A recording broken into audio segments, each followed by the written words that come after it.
Last week, I taught you the 5 best techniques to taking a first touch. Unless you actually know how to develop them, it's not helpful.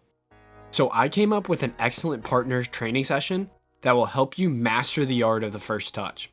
And it's fun too. So let's get into the video. Welcome to the video. Before we get into these 7 first touch drills, make sure that you got a proper warm up in. It's super important to reduce the risk of injuries. Also, these 7 drills will improve your first touch with the ball in the air, on the floor, as well as your juggling and your passing ability. The first thing we started off with was partner juggling, and the goal is to complete as many passes back and forth as possible with just taking 2 touches. If this is tough for you guys, you can take more touches as needed. Henny and I completed 50 consecutive passes back and forth, but sometimes I'll do this for 5 or 10 minutes with my teammate and just see what the highest score is that we can get. Another option is to play the 2-touch juggling game. Rather than working together as a team, in this, we are competing against each other. Start off with an easy serve, and then you rally the ball back and forth. Here's the rules.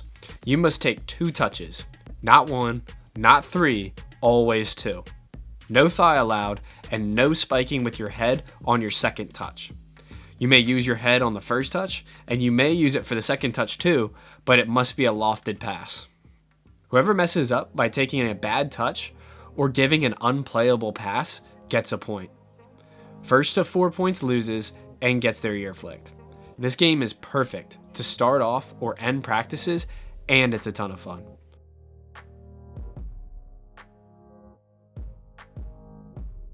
After doing that, we moved into a passing drill. I call this drill the Trapezoid Passing drill. For y'all that suck at geometry, this is a trapezoid. I call this drill the trapezoid drill because the cones make a trapezoid. The distance between these cones are one large stride between each other, or somewhere between 1 to 2 yards or meters. There's 3 variations of this drill that we're doing today. First up, as you've been watching, is using the inside of your foot and opening up with the ball.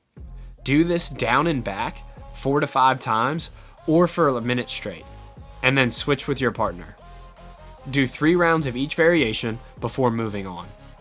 The next variation is also using the inside of your foot, but this time you're taking your touch across your body.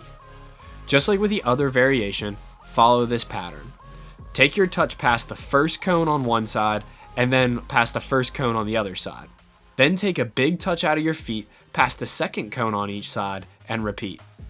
This drill is pretty challenging and it gets tiring, but it is great for working on having a soft touch for the touches past the close cones and having a positive and aggressive first touch for the farther away cones. And that touch is an important skill to help you dribble at speed. The last variation is using the outside of your foot. For this drill, it is important that you're keeping your ankle locked to help you have consistent touches. Trust me, this drill is tougher than it looks. It is also a great drill though that improves your first touch in several different techniques, but also in scenarios that are game realistic. Also, it will help you work on your passing, focus, and coordination. I love this drill, so give it a try and let me know if you like it.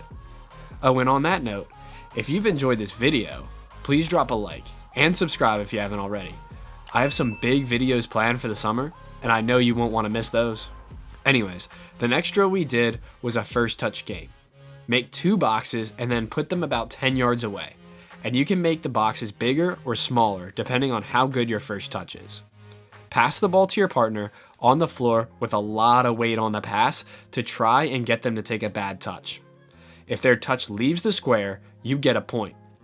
But if your pass is at like knee height or not in the square, then you get a point. First to 10 points loses and play a series best 2 out of 3. You can also increase the distance between the grids and play balls in the air if you wish. But we chose to work on controlling passes on the floor today. This doesn't have anything to do with the drills, but here's a quick montage of Henny hitting the same cone over and over. By the way, if it's hard for you to pass through the grid, then make sure you're subscribed, because I'm sure that I'll be making passing videos for you soon. Thanks, Henno, for giving me a second chance to get people to subscribe. That's really thoughtful of you. Finally, we played a game that I call How Is Your Touch? For this game, one partner juggles the ball and then kicks the ball up in the air as high as possible for the other partner to control. If the pass is unplayable, then you get a point. But if your partner takes a bad touch, they get a point. If you play a good pass and your partner takes a good touch, then there's no points for that round. Alternate turns, and the first person to get 10 points loses. This game is a ton of fun and is great on working on controlling the ball out of the air. As you can see here, there were some brilliant touches on display for you guys. Also, we just played a normal game, but obviously in stuff like this, you're going to favor your strong foot. So I highly recommend playing 2 of these games, with one being just a normal game with no restrictions, and the other game being using only your weak foot. So that way you're forced to develop your weaker side. Go out and try this session with a buddy. If you're struggling to control the ball still though, it may be because your technique is sloppy. Watch this video here where I guide you through the 5 best techniques to controlling the ball. Between that video and this one, you'll have everything you need to develop a fantastic first touch. Don't forget to like the video if you've enjoyed it. Thanks for watching.